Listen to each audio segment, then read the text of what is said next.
So, guys, there's a scene in Blood Meridian where the judge gives one of his routine speeches contemplating a deeper philosophical truth, and this time it's the notion of war. Now, he makes a comment stating that war is God, right?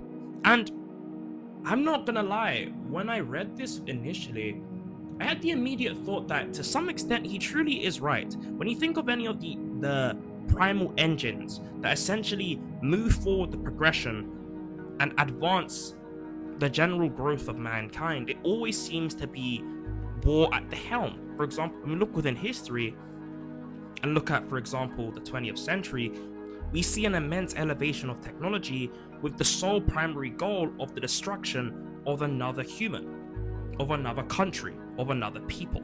And why I think this is so significant as an example, right, is the fact that it was very much war and all of the facets within war that has essentially pushed humanity to advance technologically.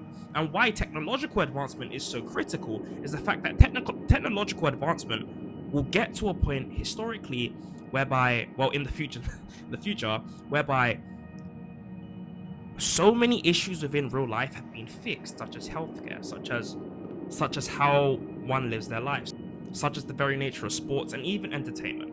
So technological advancement is a huge important thing to the human person. And war essentially being the primal catalyst that enables such growth for humanity as a whole is a general testament to its power on a divinitistic scale, right? When we think of the relationship between God and man, one would normally assume that God is essentially the primary engine or the primary mover that forces all things into being, that makes things as they are, essentially, right?